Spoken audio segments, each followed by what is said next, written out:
A paz e a graça do Senhor Jesus Cristo. Queridos, nessa noite nós queremos meditar na palavra de Deus que se encontra no Evangelho escrito por Mateus, capítulo 20, versos 29 a 34. O título da nossa mensagem é Os Cegos Inconvenientes. Diz assim um texto sagrado: Ao saírem de Jericó, uma grande multidão seguiu a Jesus. 2 cegos estavam sentados à beira do caminho. E quando ouviram falar que Jesus estava passando, puseram-se a gritar: Senhor, filho de Davi, tem misericórdia de nós. A multidão os repreendeu para que ficassem quietos, mas eles gritavam ainda mais: Senhor, filho de Davi, tem misericórdia de nós. Jesus, parando, chamou-os e perguntou-lhes: O que vocês querem que eu lhes faça? Responderam eles: Senhor, queremos que se abram os nossos olhos. Jesus teve compaixão deles e tocou nos olhos deles. Imediatamente, eles recuperaram a visão e o seguiram. Podeis sentar-vos, queridos. Eu quero dar as boas-vindas também a você que está aqui presencialmente, que está nos visitando, e a você que está nos acompanhando aí pelo canal do nosso YouTube. Aproveito para pedir, se você ainda não está inscrito no nosso canal, faça isso. E aí você vai ter à sua disposição diversas mensagens, tanto para você poder assistir, como também compartilhar com outras pessoas em nome de Jesus. Querido, sempre que eu leio essa história de Mateus, eu penso em um grupo de cegos que eu conheci na minha adolescência. Quando chegava o sábado pela manhã, era muito comum eu ir com minha mãe ao centro da cidade. Em geral, não comprávamos nada, mas como eu gostava de passear naquelas lojas, Ronce, Mesbla, Lobras, Camelo, Samasa, né? Lojas da minha infância e adolescência. Alguns não sabem o que são. Era o lazer de quem tinha pouco para gastar, mas muito a desejar.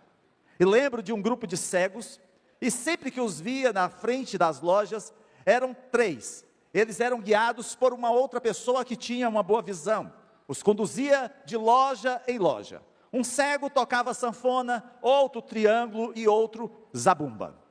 Eles não cantavam, apenas tocavam. E ficavam tocando na frente da loja, até que o proprietário, incomodado com o repertório, depositasse uma ajuda para os músicos. Acho que eles eram bem conhecidos, pois algumas vezes, quando os via, mal chegavam à frente da loja, já saía alguém para depositar ali algumas moedas. E com o barulho do tilintar na bandeja, era o recado para eles se dirigirem à próxima loja.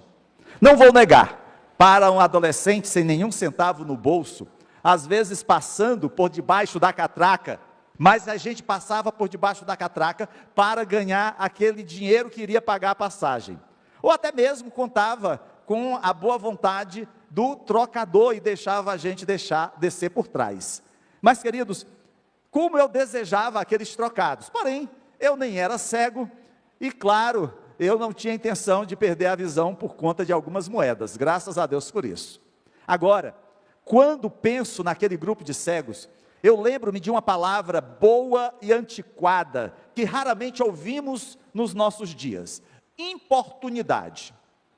Ser importuno, inconveniente, significa pressionar por aquilo que se quer de forma repetitiva.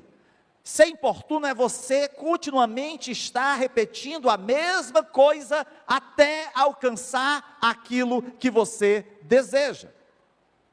Eu sei que às vezes isso pode ser até inconveniente, porque importunar alguém é também ser inconveniente com as pessoas ao nosso redor. Aquele grupo de cegos que eu havia encontrado anos atrás, poderia ser classificado como importunos, inconvenientes, mas eles só queriam que alguém os ajudasse com alguns trocados. Já os 2 cegos, que são descritos aqui no Evangelho de Mateus, capítulo 20, versos 29 a 34, estavam importunando por algo mais elevado e eterno.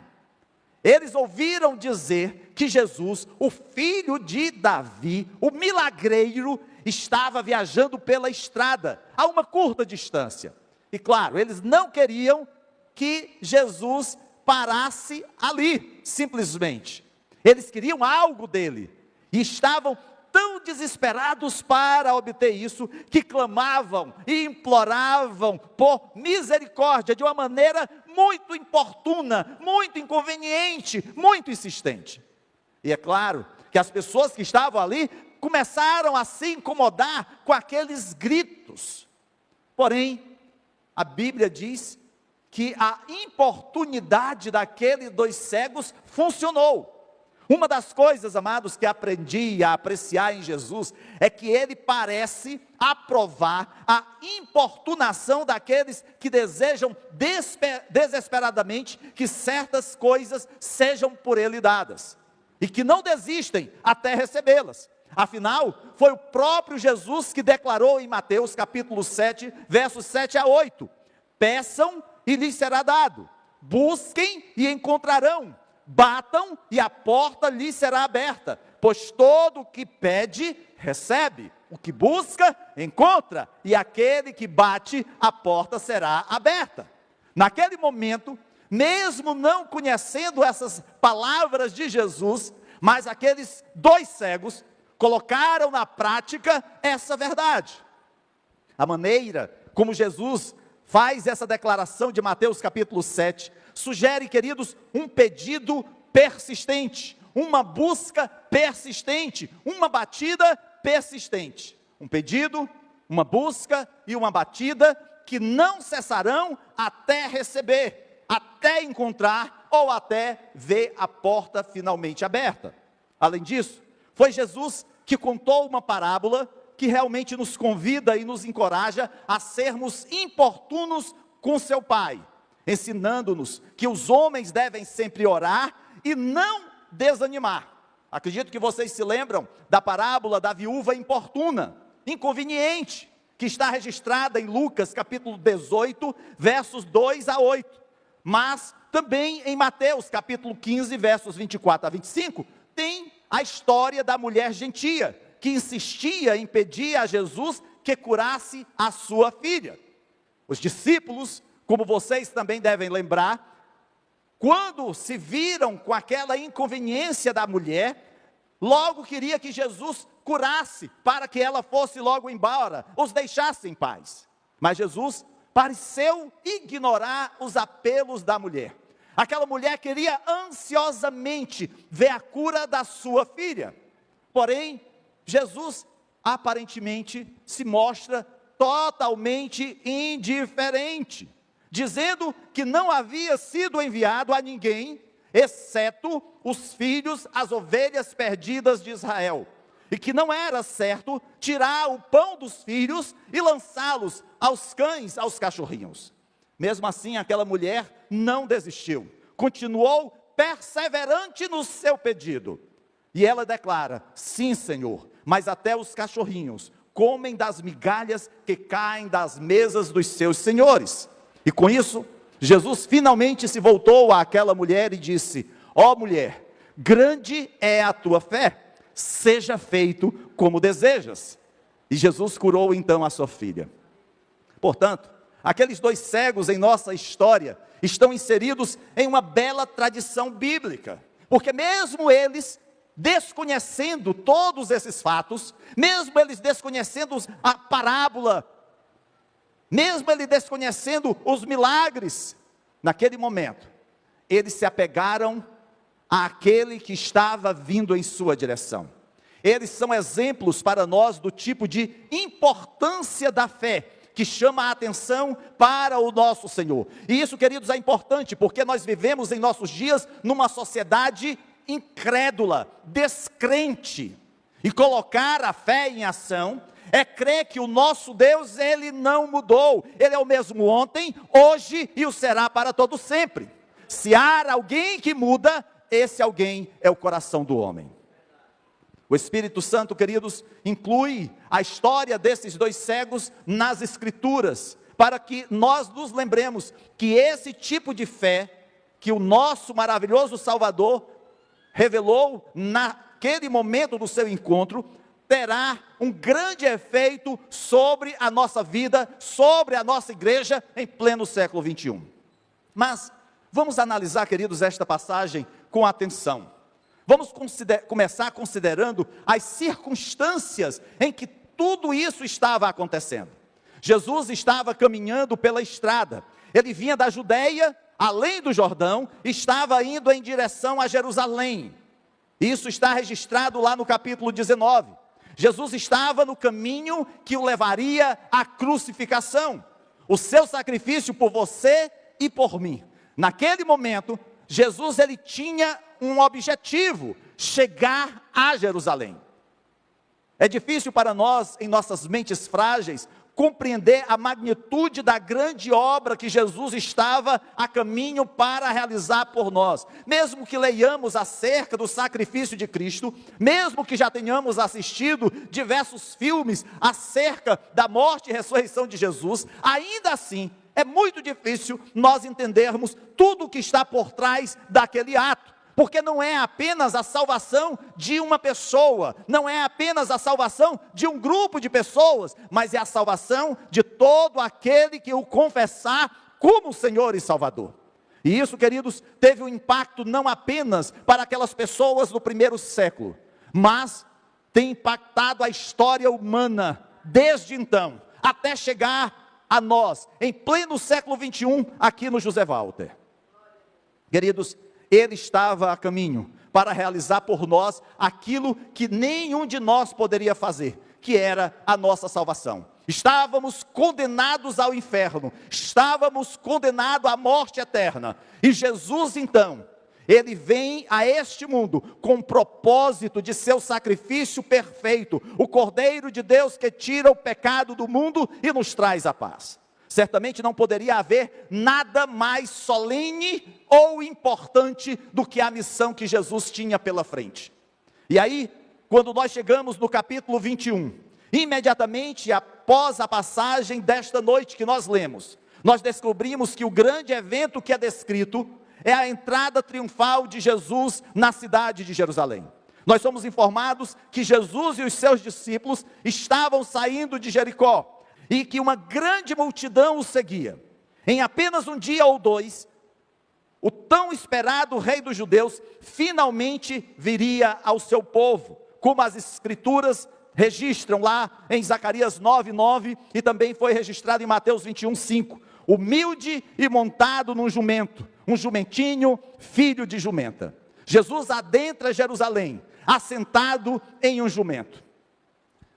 Os reis em Israel não usavam cavalos, mas dentro da história judaica, da tradição judaica, os reis, eles andavam em jumentos. Eles se apresentavam ao povo dessa forma, para que pudessem se lembrar que a sua força não estava em cavalos nem em cavaleiros. Os cavalos eram o grande armamento daqueles dias, mas Jesus está se apresentando humildemente para o povo em Jerusalém, montado num jumento. E assim, em Mateus, ele cumpre a profecia de Zacarias. Em apenas um dia ou dois, aquelas multidões animadas o saudariam com ramos de palmeiras nas mãos, e estenderiam os mantos diante dele, gritando: Hosana ao filho de Davi, bendito o que vem em nome do Senhor. A palavra de Deus diz que quando Jesus chega em Jerusalém, todos saúdam a Jesus, todos os recebem. Mas, passado pouquíssimo tempo depois, aquelas mesmas multidões clamariam: seja crucificado. E ele seria pendurado numa cruz sobre uma inscrição que dizia: este é Jesus, rei dos judeus. Aquele mesmo rei que foi aclamado ao entrar em Jerusalém, e que as pessoas lançavam os seus mantos para que passasse ali por cima dele, eram as mesmas pessoas que gritaram: crucifica-o. Em poucos dias, o véu do templo se rasgaria em dois, abrindo caminho para pecadores como você e eu entrarmos em comunhão com Deus, um Deus santo. Até então, todos nós não tínhamos perspectiva de uma vida. Pelo contrário, o que nós tínhamos garantido era a nossa condenação. Mas quando o véu do templo foi rasgado, Deus rompeu a separação, e hoje nós podemos adentrar o santo dos santos, e orarmos, e clamarmos, e adorarmos ao Rei dos Reis, ao Senhor dos Senhores. Em poucos dias, o precioso corpo de Jesus seria sepultado, mas também, em poucos dias, ele seria gloriosamente ressuscitado dos mortos para sempre. Essa é a nossa poderosa vitória sobre a morte. É nesse contexto único, queridos, que faz com que a passagem de Mateus capítulo 20, versos 29 a 34, se destaque de uma forma tão notável, tão maravilhosa. Ela nos mostra o quão misericordioso e compassivo é o nosso Salvador. Enquanto Mateus nos conta como Jesus caminhou resolutamente para Jerusalém, para a sua entrada triunfal e posteriormente para o seu sacrifício na cruz, o Espírito Santo fez questão de incluir também a história desses dois cegos. Se no capítulo 19, tudo estava sendo preparado para que Jesus saísse de Jericó e se dirigisse a Jerusalém, e se no capítulo 21, mostra que Jesus foi recebido, foi acolhido pela multidão, que gritava, hosana nas alturas, bendito que vem em nome do Senhor, é o Espírito Santo, que abre um parêntese no capítulo 20, para falar da história desses dois cegos. E claro, isso não acontece de uma forma inusitada, isso há um propósito, não apenas para aqueles dois cegos que foram curados, não apenas para os discípulos que acompanhavam e viram o milagre acontecer, ou a multidão que esperava que Jesus logo deixasse aqueles cegos, não, aquilo também tem um impacto para a nossa vida, para cada um de nós, porque outrora éramos cegos, não enxergávamos as coisas de Deus, e hoje as escamas caíram dos nossos olhos e podemos contemplar as maravilhas de Deus para a nossa vida, para a nossa família, para a sua igreja. O Espírito Santo queria nos ensinar que Jesus é exatamente o que Ele mesmo disse que era, aquele que não veio para ser servido, mas para servir e dar a sua vida em resgate por muitos. O nosso Salvador, queridos, estava a caminho, naquele exato momento, para realizar a obra de serviço mais importante de toda a história, a obra da salvação, o seu sacrifício na cruz pelos nossos pecados. Mas, como nós conhecemos a história, a morte não o deteve, ele ressuscitou dos mortos, e isso garantiu a nossa justificação, fomos declarados justos, mesmo pecadores, o Senhor nos alcançou com o seu amor, o Senhor nos envolveu com laços de misericórdia, e hoje podemos estar na presença do nosso Deus, com a segurança e a confiança, que um dia estaremos eternamente com Ele. Mesmo em um momento tão importante como aquele, Jesus voluntariamente parou em seu caminho para Jerusalém. Ele sabia o que teria que fazer em Jerusalém, ele sabia o sofrimento que iria passar, as dores que iria ter, mas naquele momento em que ele está a caminhar para Jerusalém, ele escuta os gritos daqueles dois cegos, aqueles dois cegos que haviam sido ignorados por todos, aqueles dois cegos que talvez já estivessem habituados a estar naquele lugar, pedindo ajuda, esmola, misericórdia. Que encorajamento, queridos, isso deve ser para nós, para clamarmos ao Salvador com insistência. Nós que vivemos numa sociedade onde nós queremos que as coisas aconteçam de imediato. Vivemos em dias da tecnologia, onde tudo acontece com muita celeridade, com muita rapidez, e já nos acostumamos com isso. Porém, a Bíblia fala que nós devemos buscar ao Senhor insistentemente.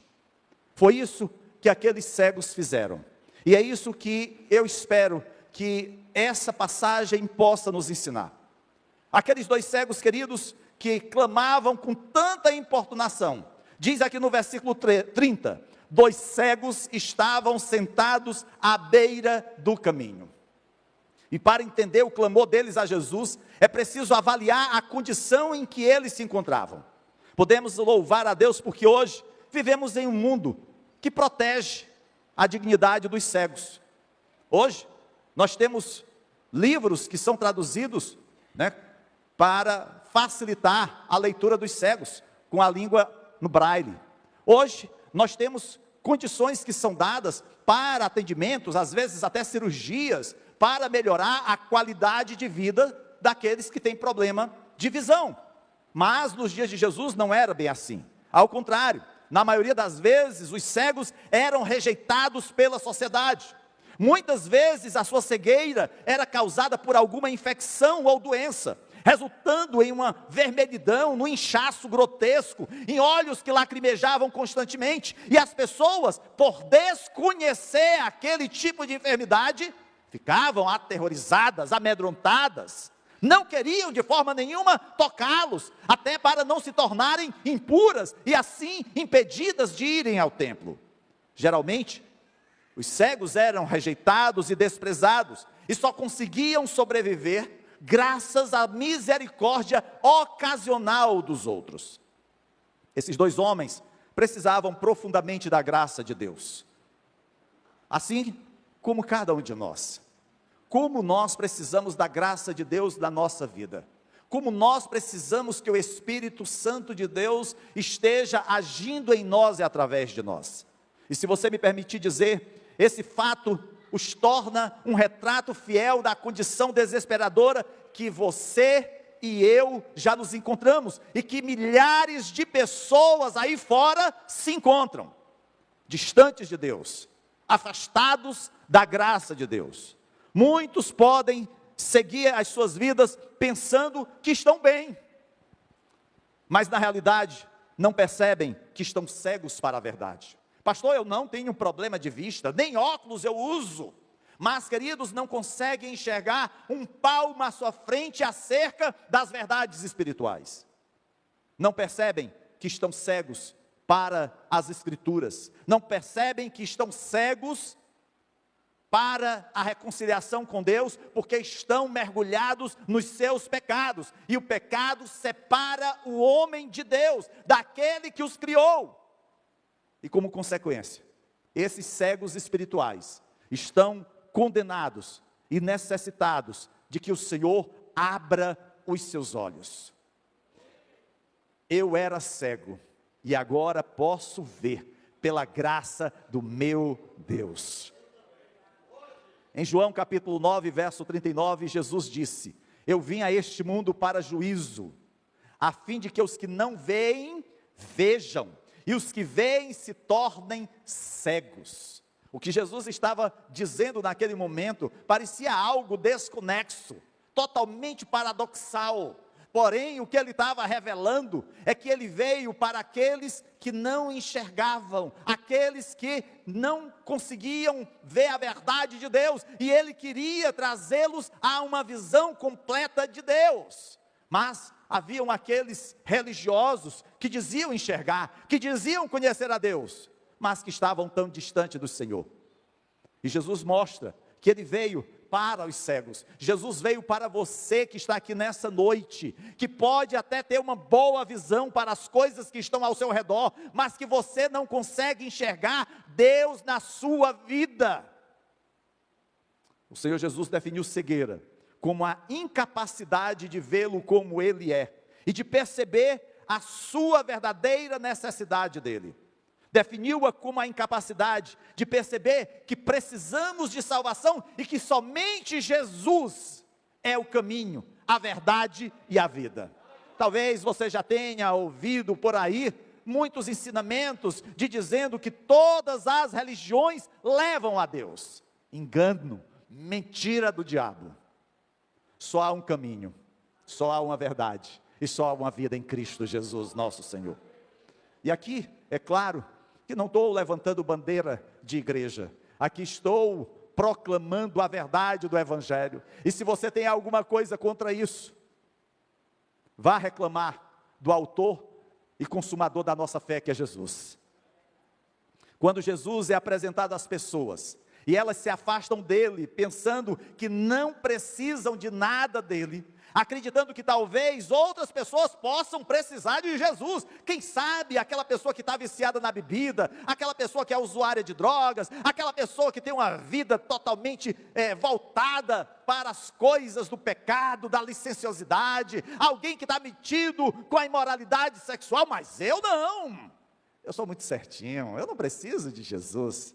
Queridos, mesmo que olhe para a situação de outros, e pode até ser que a situação dessas outras pessoas estejam pior que a sua, eu quero te dizer que todos pecaram e carecem da glória de Deus.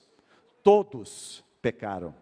Você que está aqui nessa noite, você precisa de Deus na sua vida. Você que está nos acompanhando pelo canal no YouTube, eu quero te dizer que sem Deus não há salvação, sem Cristo não há outra oportunidade para a sua vida. É por isso, queridos, que Jesus continua a falar para aqueles que estão cegos.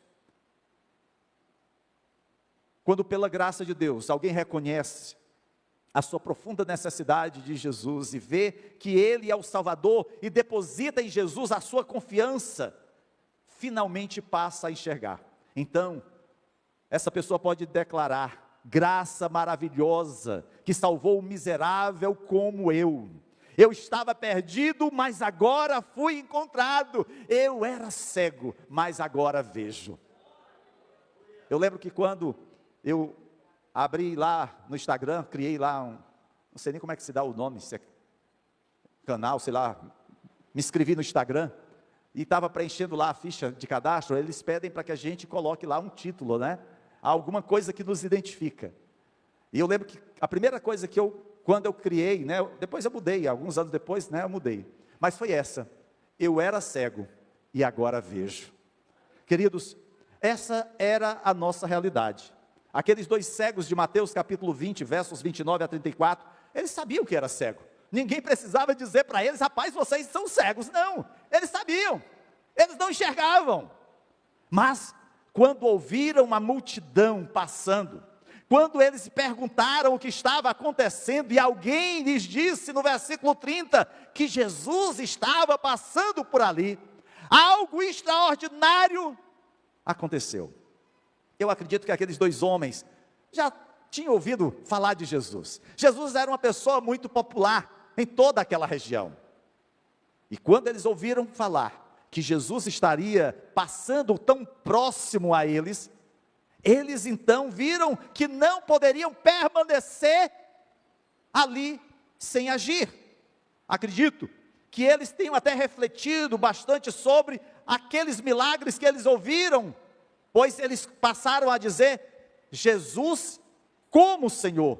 E o Senhor é um título de grande reverência. Mas não somente isso, eles passaram a chamar Jesus de Filho de Davi, ou seja, um título messiânico.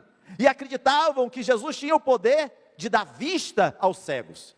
Talvez eles tenham se lembrado de Isaías 29, verso 18, sobre os tempos do Messias, quando é prometido pelo profeta Isaías, inspirado pelo Espírito Santo, que naquele dia os surdos ouvirão as palavras do livro, e não mais em trevas e escuridão, pois os olhos dos cegos tornarão a ver.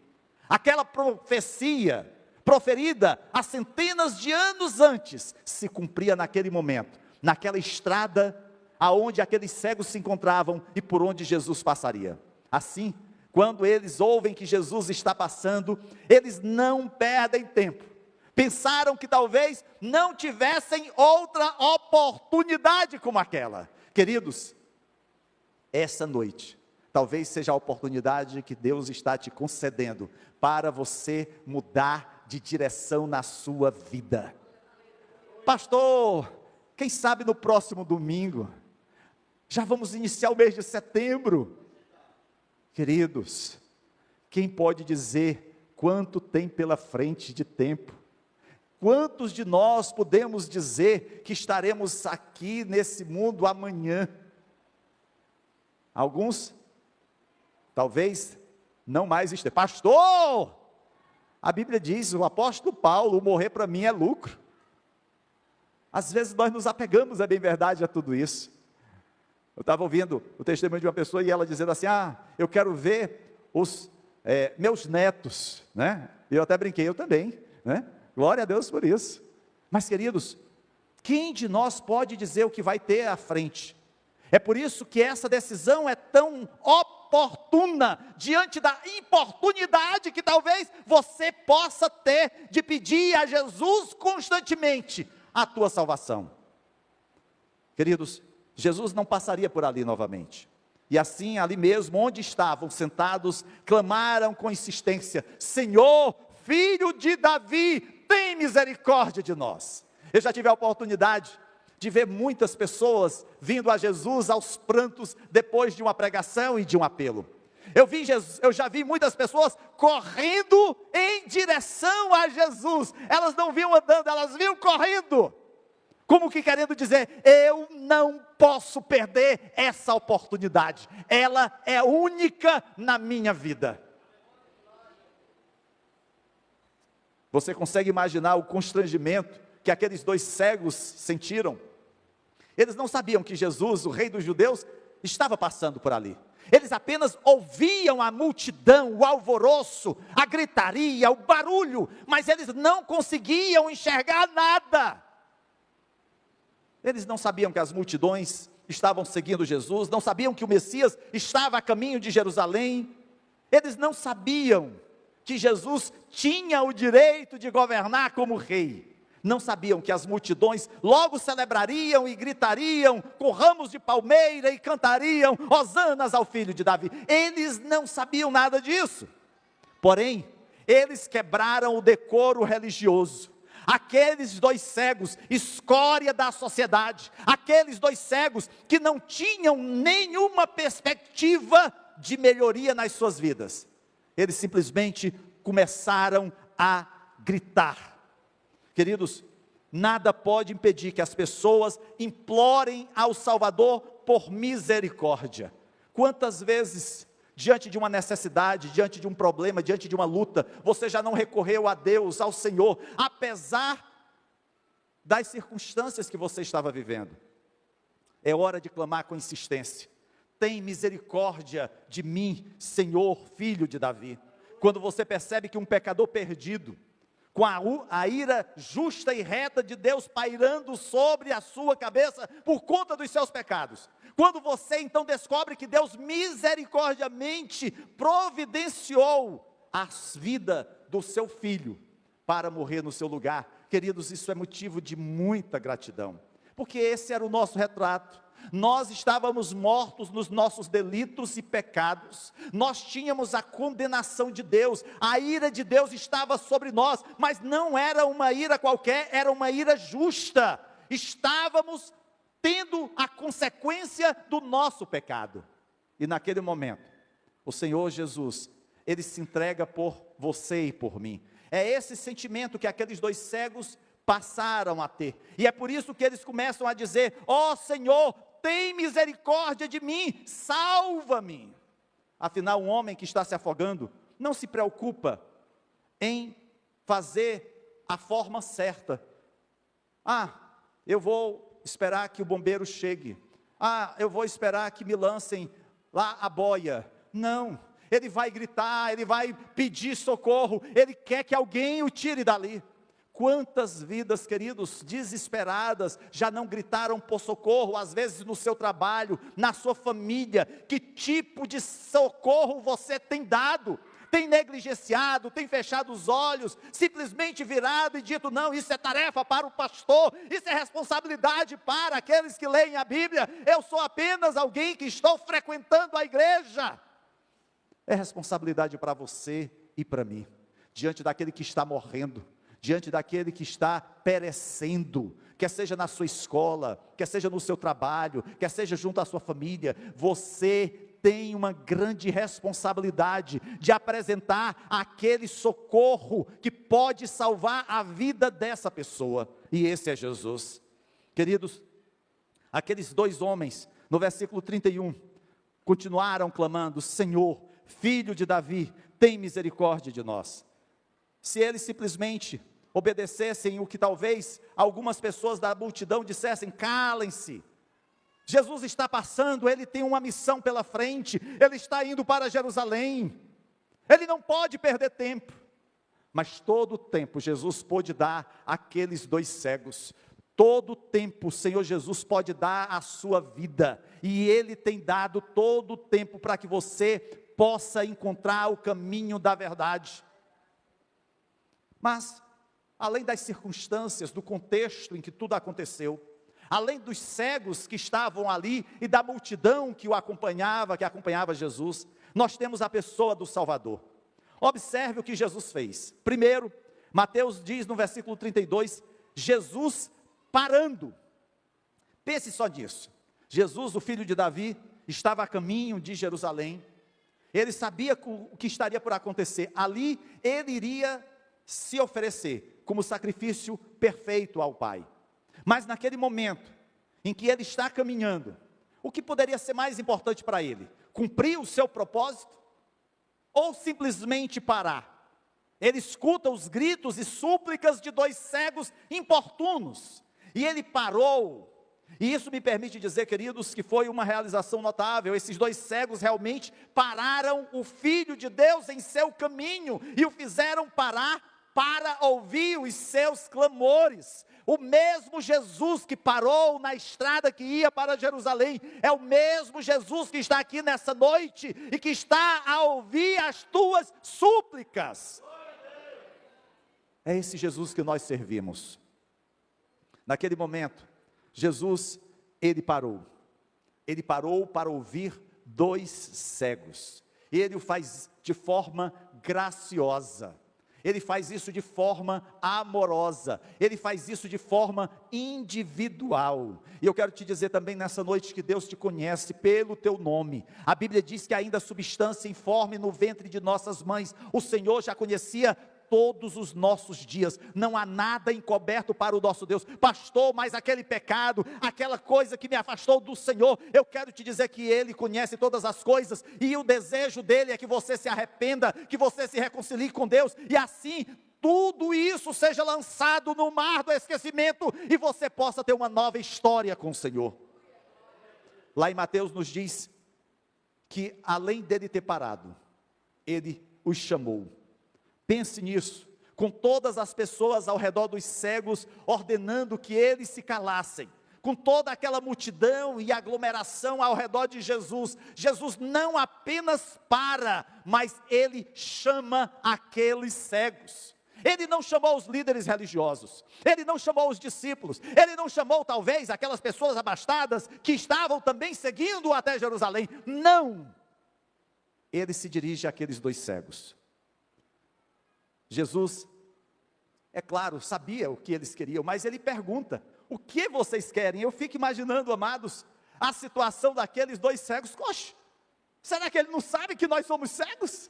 O que é que mais um cego quer, senão a sua visão? Eu lembro quando era criança, não lá em Barbacena, mas lá em Antônio Bezerra, há pouco tempo atrás, eu gostava muito de assistir o filme de Aladim.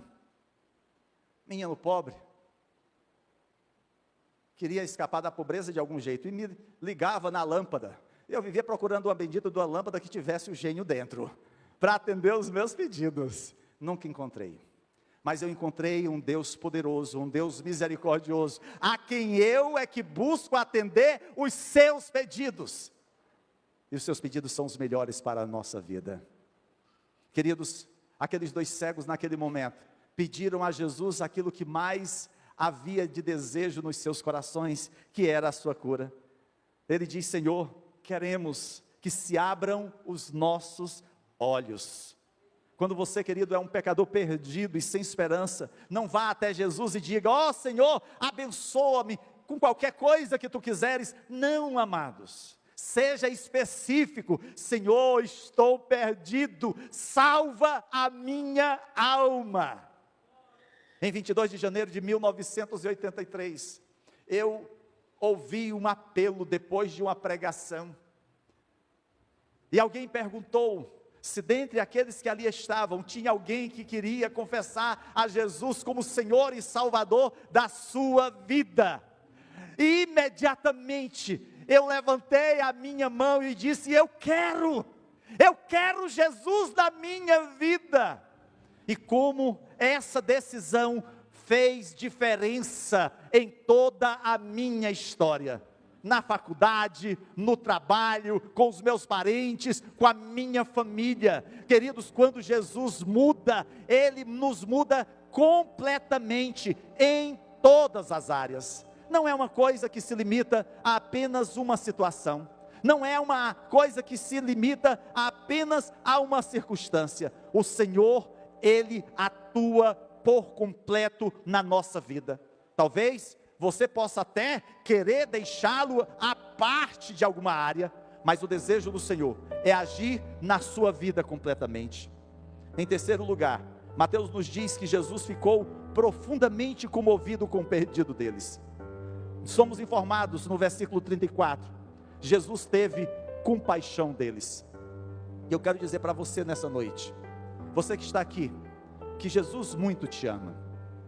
O Jesus, Ele não mudou, Ele continua cheio de compaixão, e o desejo dEle é abrir os teus olhos, para que você veja, para que você enxergue as maravilhas de Deus para você.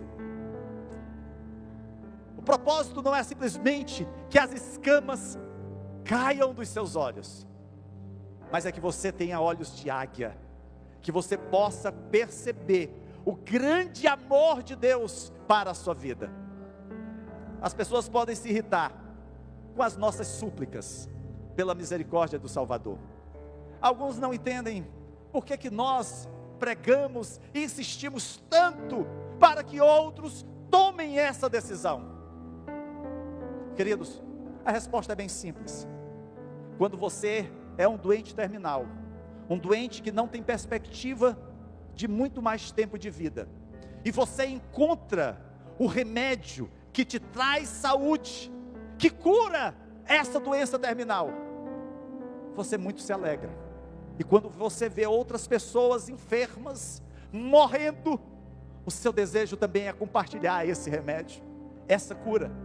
E nessa noite, nós queremos também compartilhar com você aquele que pode te curar. Um dia Ele me curou, um dia o Senhor Jesus curou a tantos que estão aqui, e Ele está aqui nessa noite com o mesmo desejo de trazer cura à tua vida. Aqueles 2 cegos foram curados, não apenas da visão física, mas eles passaram a ver Jesus agora, não simplesmente como um milagreiro, não apenas como um curandeiro, mas eles viram a Jesus como o Filho de Deus que tira o pecado do mundo. Esse é o Jesus que se apresenta nessa noite à sua vida. Qual a sua decisão? Para encerrar, eu quero tirar dessa mensagem 4 lições. A primeira delas é que devemos aprender com esses 2 cegos. Nunca devemos ter vergonha de admitir o quanto precisamos de Jesus. As pessoas descrentes sempre estarão inclinadas a zombar de nós, por sermos tão necessitados a ponto de clamarmos por salvação, pela salvação de Jesus. Elas nos condenarão. Nós vivemos numa sociedade que se diz autossuficiente, mas queridos, como nós dependemos de Deus. Então não tenha vergonha de professar a sua fé na faculdade. Pastor, mas vão me dizer que eu sou antiquado, que eu sou fundamentalista. Seja antiquado, seja fundamentalista, mas siga o caminho que é Jesus. A segunda lição, queridos, que eu quero dizer é que aqueles que zombam de nós, é que a alma deles também foi aleijada pelo pecado. Eles estão cegos, eles precisam de Jesus. E você pode ser um atalaia do Senhor, um porta-voz do Altíssimo, alguém que pode levar a mensagem do Evangelho. Eles não precisam perecer no pecado, eles podem ter a oportunidade, a partir do teu testemunho, da tua pregação, de uma nova vida. Terceira lição: Jesus é abundantemente misericordioso com cada um de nós, pobres, miseráveis, cegos e aleijados, almas que já clamaram por Ele. Deus é misericordioso com cada um de nós. Assim, quando você dobrar o seu joelho, assim, quando você levantar a sua voz em oração, esteja certo que o nosso Deus não está com o ouvido tapado, nem com a sua mão fechada, mas Ele está inclinado para te ouvir e te abençoar. E por último, devemos seguir o exemplo desses dois cegos em seus pedidos. Senhor, que eu possa ver, que você possa ver aquilo que o Senhor tem reservado para o Senhor. Pastor, eu tenho orado por revelação, eu tenho ido aos montes de oração. Glória a Deus, eu creio nisso também. Mas você quer saber aquilo que Deus tem separado para a sua vida? Vá às Escrituras, leia, medite, aplique, viva, e eu tenho certeza que você vai ser abençoado, e grandes coisas estarão acontecendo em sua vida. Eu queria nesse momento fazer um apelo. Como eu disse, em 1983, depois que alguém ministrou a palavra, foi feito um apelo, e aquele jovem, primeiro ano de faculdade, chegando à sua maioridade, aos 18 anos, achando que podia mudar o mundo, achando que tinha grandes coisas para fazer a partir da sua própria iniciativa, viu a sua vida mudar totalmente, não de cabeça para baixo, mas viu a sua vida mudar para melhor. E a minha experiência pode ser a sua experiência nessa noite. O mesmo Deus que falou ao meu coração é o Deus que tem falado ao coração de tantos ao longo desse tempo todo, e Ele está aqui nessa noite. Se você está aqui, se você tem ouvido falar da necessidade de um encontro com Jesus, da cegueira espiritual que talvez você se encontre, eu quero te dizer que Jesus é aquele que pode trazer a tua cura,